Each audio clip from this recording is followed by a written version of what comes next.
Part 1. Listening. Ielts practice. Questions 1 to 5. You will hear a telephone conversation about voluntary work. You should answer the questions as you listen because you will not hear the recording a second time. First, you have some time to look at questions 1 to 5.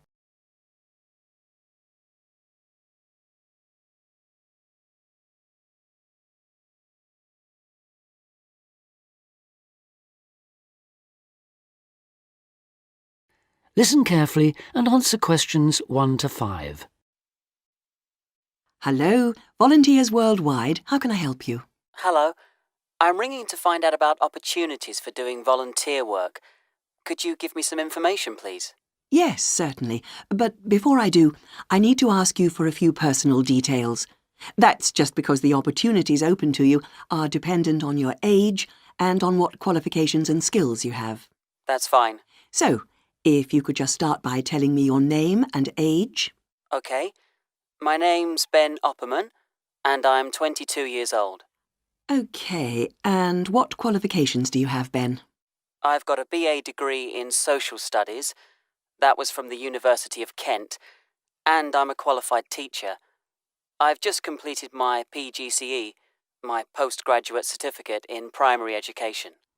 And you're interested in doing unpaid voluntary work rather than a full-time job with our organisation? Yes, that's right. I'd like to do voluntary work before I start looking for a more permanent job. How long were you hoping to work for us for? I was thinking of 2 years at most. OK. Well, for people in your age group, we have 2 programmes: Global Youth Contact and Youth for Action on Development. GYC, Global Youth Contact, is a 6-month exchange programme which provides opportunities for young people from different countries to work together in local communities. I see. But that's only a 6-month programme. That's right. But our other programme, Youth for Action on Development, requires people to volunteer for a year at least. On this programme, most of the placements are for 12 or 18 months. That'd be the programme I'd go for. OK. Now, do you have any other skills or special interests that might be useful for the kind of work we do? Well, I've done a lot of conservation work in the area where I live. Good, that's useful to know. And I belong to a wildlife protection group. Right, that could be very helpful. Before you hear the rest of the conversation, you have some time to look at questions 6 to 10.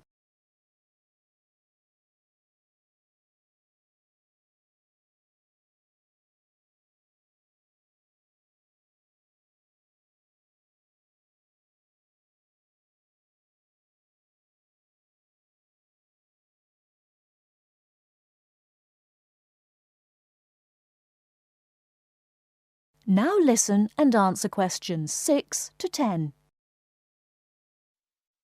Do you have any questions you'd like to ask me? Yes. Could you tell me what sort of placements are available? Well, all our placements are related to the 4 main areas that we work in. That's education, health, social participation and employment. Education sounds like the obvious choice for me. And if I wanted to go ahead and apply to work on a programme like this, what do I have to do? OK, well, our selection procedure is quite a lengthy process, I'm afraid. It can take up to 9 months. We get many more applicants than we have placements for, so we need to make sure that we get the best people for the kind of work we do. It's very important to realise that voluntary work like this is not an easy option. Although you'll have a brilliant experience with us, you are expected to work hard and make a real contribution. It is not just sitting around enjoying a different culture. Of course, I understand that. OK, so if you're interested, I can send you an application pack. You complete the forms and send them back to us. If you are shortlisted, we invite you to come for an interview. That's normally in January. Assuming you're successful, we then start looking for a suitable placement. While we're doing this, we ask you to raise some funds of your own, so that you end up contributing about 2/3 of the cost of your training and travel. OK, fair enough. I suppose people get sponsorship, do they? Yes, lots of volunteers do that. Then in June, we ask you to come to our headquarters for a week's training. This starts with general training, which is applicable to all volunteers. It includes topics like how to fit into new cultures, looking after yourself mentally and physically, and how to go about relating to the kinds of people you'll be working with. And then you'll have sessions related specifically to your placement. We'll tell you about the country and the area you'll be going to, about the problems and difficulties to expect, and about the kind of responsibilities you'll have once you're there. And when does the work start? It depends, but generally speaking, placements start in September and run for up to 18 months. Sounds brilliant. Could you send me an application pack, please? Yes, certainly. If you'd like to give me your address. OK, it's 29 Park Street. That is the end of part 1. You now have half a minute to check your answers.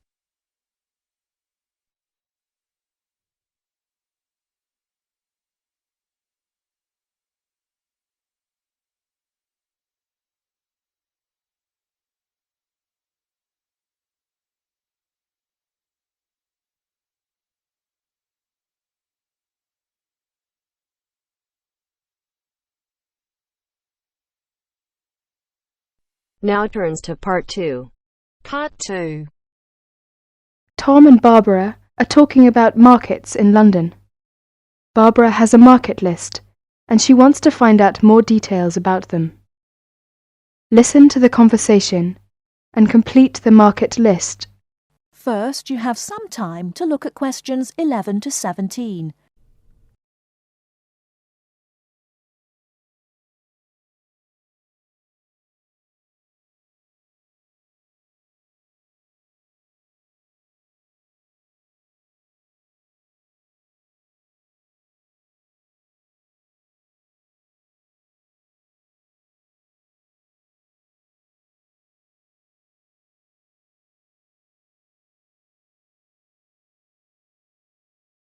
Now, listen carefully and answer questions 11 to 17. Hi Barbara, what will you do this weekend? Well, I'd like to do some shopping, but I have no idea where to go. I've only been here a few days.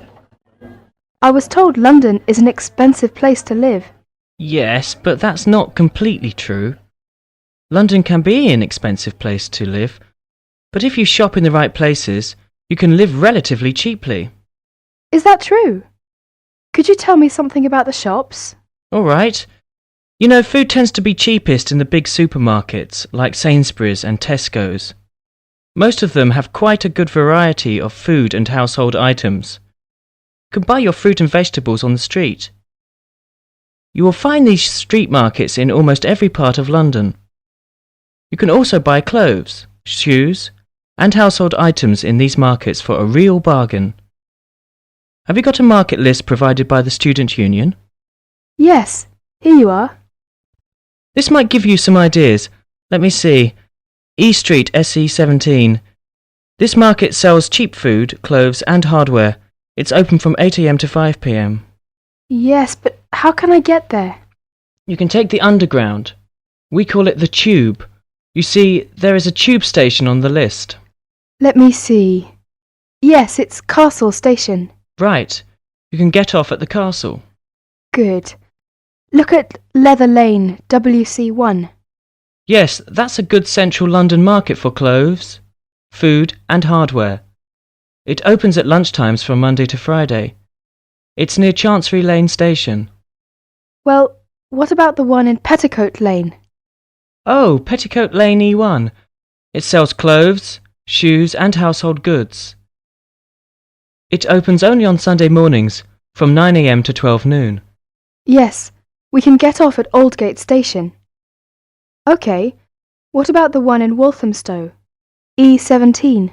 Oh, that's a big market for clothes and food. It's open between 9 a.m. to 4 p.m. on Mondays to Saturdays, except Wednesdays and Sundays. Let me see. Yes, we can get there on the Central line. What about Brixton? That's Brixton SW9. It's an indoor and outdoor market with a lively atmosphere.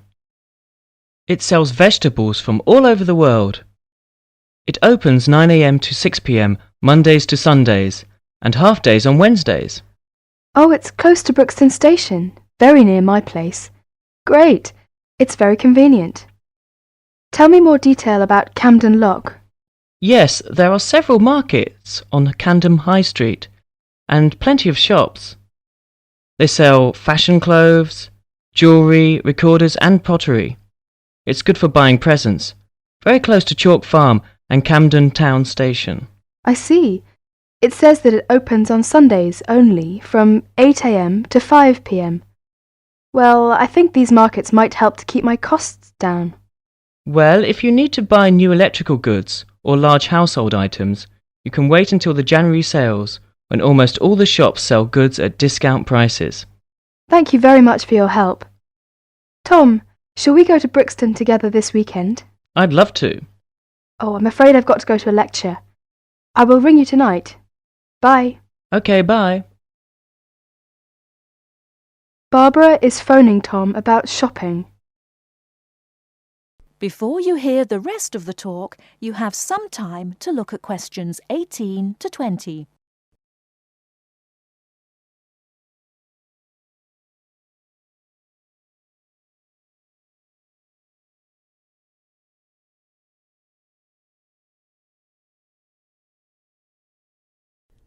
Now listen and answer questions 18 to 20.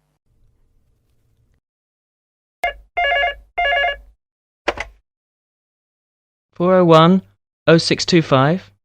Hello, is that you, Tom? Hi, Barbara. Have you decided where to go tomorrow? Yes, that's right. I want to go to Camden Town to shop. Would you like to go there with me? Yes, I'd love to. That's a good market. Mary's here with me now. She wants to go there too. Shall we meet at Camden Town Station? OK. How are you going there? We will go there by bus. It's only 3 stops from my place. Well, we might walk there if the weather is fine. How will you get there? I think I will have to take the Underground. I'm at Bond Street, and I'll take the Central line first and get off at Tottenham Court Road. That's it. Take the Central line and get off at Tottenham Court Road. Then you want the Northern line to Camden Town. It's only about 4 stops. Make sure you get a northbound train though. You want northbound Camden Town, OK? OK. I think I can find the way. I have an Underground map with me now. What time shall we meet there tomorrow? How about 10:30? Well, I think that's a bit too late. It might be crowded by that time. How about 1 hour earlier? Say 9:30. Fine. That'll be all right. See you tomorrow. Bye.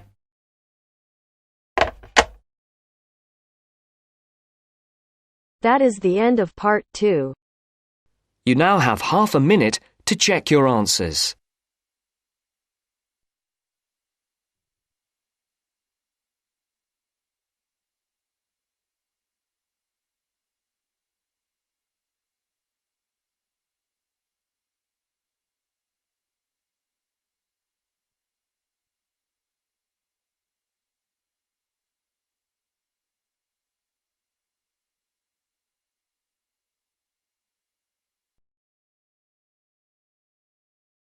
Now turns to part 3. Part 3. You will hear 2 teachers talking about the work experience program for their students. First, you have some time to look at questions 21 to 25.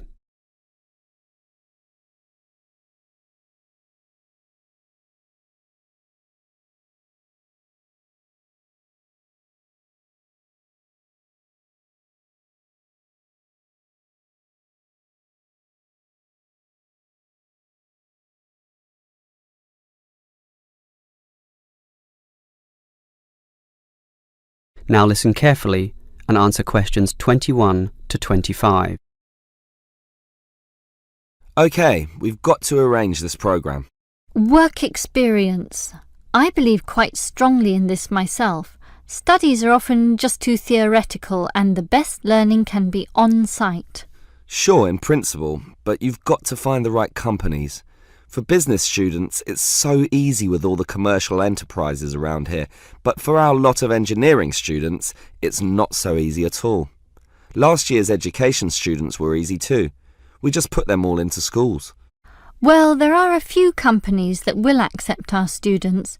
Building sites are the main avenue to explore, but the trouble is that not many of these places want inexperienced learners around. Why not? Last year when I did this, I think these companies were worried about accidents. Now it's more a time issue. They just don't want to train people. But these people work for free. But training takes time, and in the economic recession, few companies want their personnel diverted for such purposes. But I did find some companies, enough for us at least, but they all insist on one thing. Minimum work time of 1 month, right? No, that the students are appropriately insured. Remember, these are building sites and there are quite a few hazards there, and we're putting untrained students, not trained students, right amongst them. So these companies want financial coverage in case of accidents. Gee, is that going to be expensive? Yes, I'm afraid so, since we live in quite a litigious society. Consequently, insurance rates are sky high, almost unaffordable. I see. Can our budget meet this? Last year we couldn't pay for the programme. This year we can, since we have fewer students to deal with, but we'll nevertheless have to cut corners in certain areas. I never like it when that happens. Neither do I. In which areas do we need to economise? Well, the payment to students is not going to change. After all, they won't do this work unless they can get some money. We'll also continue to subsidise their travel as we did last year. Last year we gave them a completion bonus too. It was a big success. Made them go through the whole month. But not this year. We'll impress upon the students that possible failure could result if they don't finish the whole term. OK, I trust that will work. Before you hear the rest of the conversation, you have some time to look at questions 26 to 30.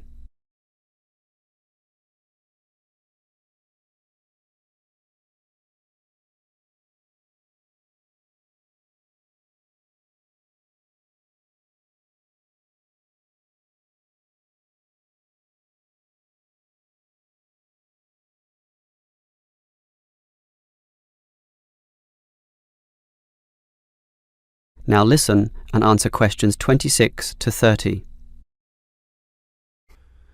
The most important issue for me about this work experience programme is which companies are getting involved, and that was your job.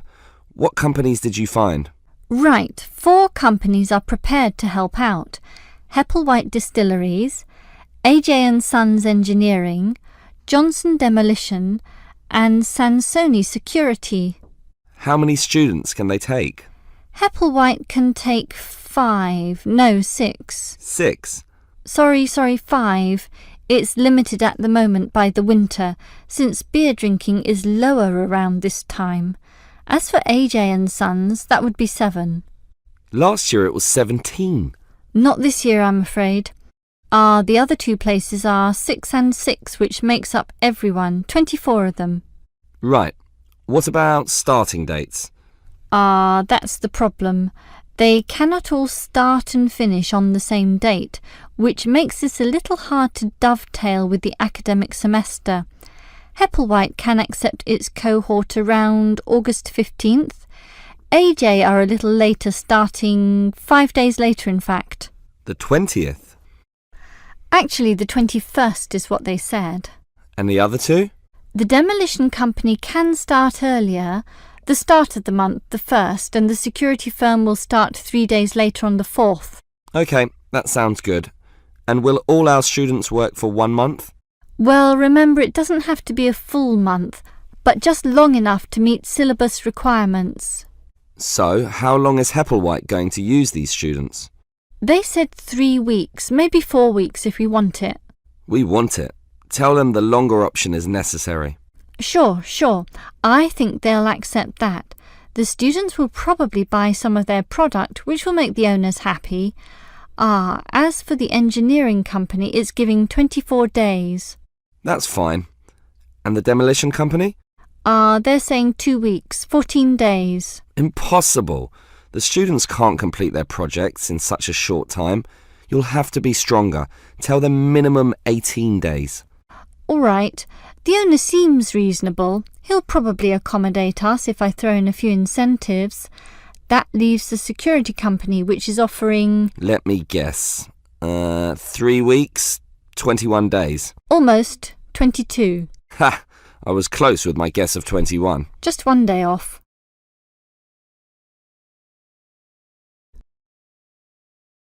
That is the end of part 3. You now have half a minute to check your answers.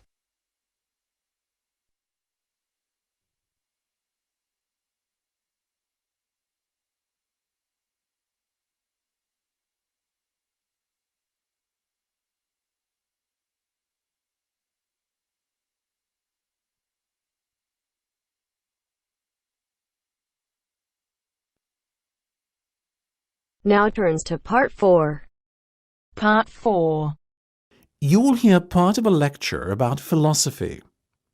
First, you have some time to look at questions 31 to 40.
Now listen carefully and answer questions 31 to 40. Most of you, I hope, will be familiar with the name Socrates. The ancient Greek philosopher is perhaps one of the most admired people in history. Socrates led a very noble life. He was, I suppose you could say, an optimist who believed in the good of mankind. According to Socrates, human nature leads people to act correctly and in agreement with knowledge. Socrates believed that evil and wrong actions arise out of ignorance and is famously quoted as saying, "No man knowingly does evil." True to his personal beliefs, Socrates devoted his own life to seeking goodness and truth. Born in Athens, where he lived all his life, Socrates always dressed simply and was known for moderation in both eating and drinking. He brought his teachings to the masses, speaking regularly in public places such as the busy streets of Athens, especially in the area around its great marketplace. He had little regard for public opinion, and always conducted himself in accordance with his own set of rules. Socrates built up a reasonably large following of Athenians looking to learn from his seemingly endless wisdom. But he also had a good many enemies who mistrusted him on account of his unorthodox views on subjects such as religion. Socrates' enemies were what you would call the wrong type of enemy, being powerful and influential Athenians. Their efforts to have him ruined saw him brought to trial on charges of corrupting the young and disrespecting religious traditions. In the trial, Socrates defended himself, claiming that he had done nothing more sinister than enlighten people with a clearer knowledge of the truth, which is essential for the correct conduct of life. he made some remarks aimed at the ruling establishment, suggesting that those who are elected are not necessarily fit to govern effectively. Socrates himself had long ago become disenchanted with the materialistic ways of the upper class. Unfortunately, his views were seen as an attack on democracy and the electoral process, so the jury found Socrates guilty as charged and sentenced him to death. It is thought that many members of the jury resented his unbending pride, and that this may explain the harshness of the punishment handed down to him. Despite being given several opportunities to escape prison, Socrates resisted, and carried out his sentence calmly by drinking a cup of hemlock poison. During his life, Socrates introduced the idea that there are a set of universal standards by which people should be judged. His method, known as the Socratic method, involved discussion between two or more people around some key term. In theory, those party to the discussion should all define the term in the same manner. However, his studies found that this was seldom the case. Socrates encouraged his followers to engage in such discussions with the goal of trying to proceed from less adequate definitions to more accurate definitions over time, the ultimate goal being a true and universal definition that could not be contradicted by anyone. This method tended to expose the ignorance of the Athenians of his day. It showed that many things that they assumed true were in fact false. Socrates also used irony to expose people's ignorance of key concepts. That is, he claimed to differ from others in recognizing that he himself was ignorant. His insistence on ignorance reminded other people of their own ignorance, but won him few friends in high places. That is the end of part 4. You now have half a minute to check your answers.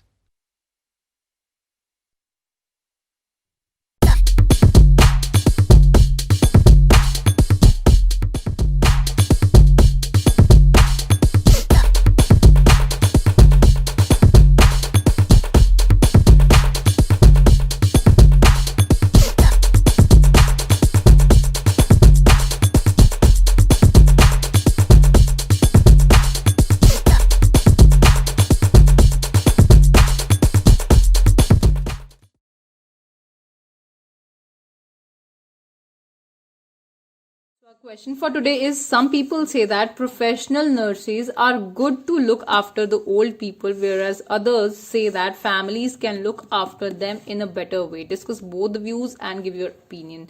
So the question is saying that some of the people hold the view that professional nurses are better in taking care of the older people, whereas others says that families can take care of them in a better way.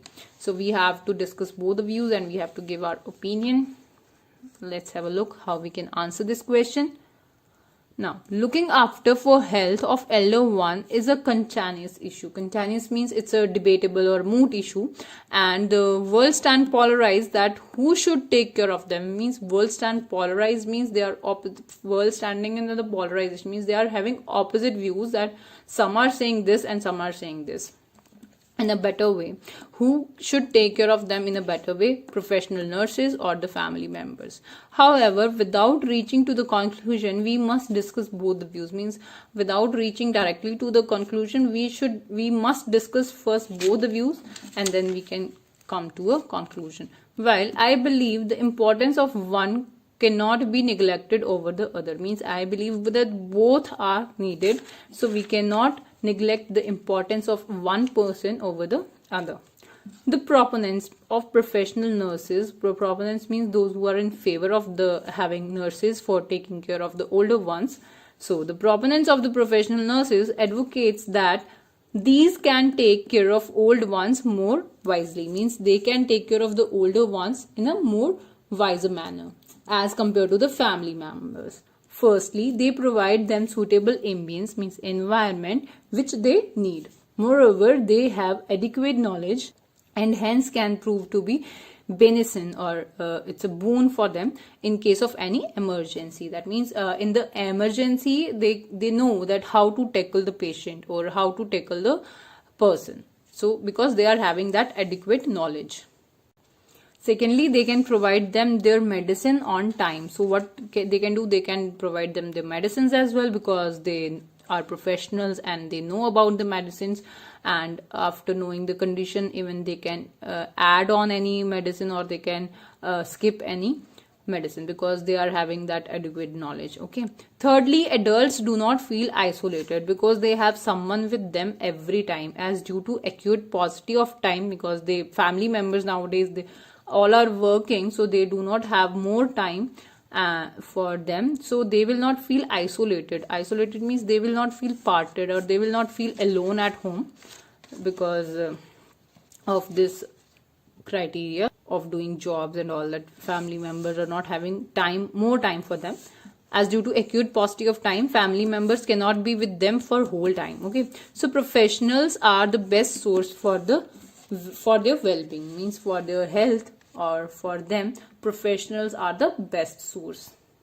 On the flip side, means on the other side, opponents, means those are not in favor of keeping professional nurses, opine that families must take care of their older one, as they are more comfortable with them as compared to third person. Means as compared to, definitely as compared to any other person, family member is always comfortable with his or her own family, as they share their family ethics with them. Means they share their family ethics, or the bond with their family members. In allied to this, family members have reverence for them, so they can take care of them with their breath and beings. Means they will put their heart and soul in taking care of their family member or the older ones, because they have reverence, they have respect and love for them.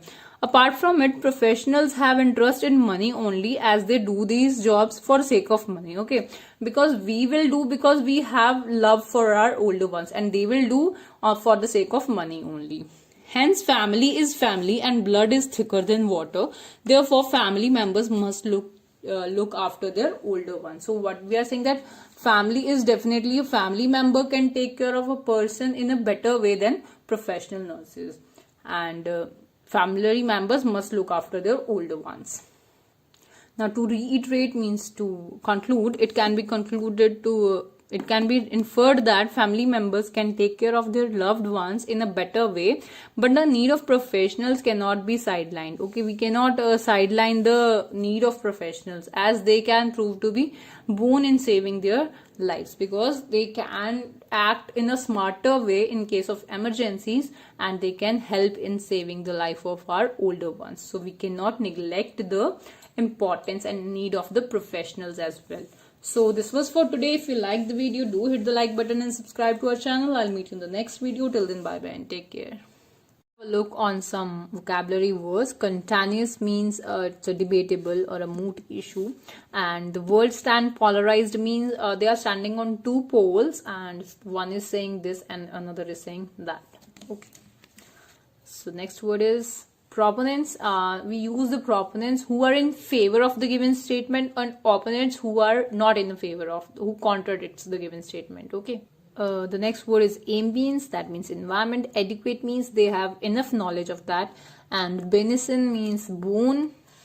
Isolated means they will not feel it, the meaning of the word is separated, and paucity means less, little. Okay, they have little amount of time nowadays. Reverence means respect for their elder ones, and it is also a proverb that blood is thicker than water. Okay, the meaning is obvious, quite obvious. You can conclude that blood is thicker than water. So this was for today. If you like the video, do hit the like button and subscribe to our channel. I'll meet you in the next video. Till then, bye bye and take care.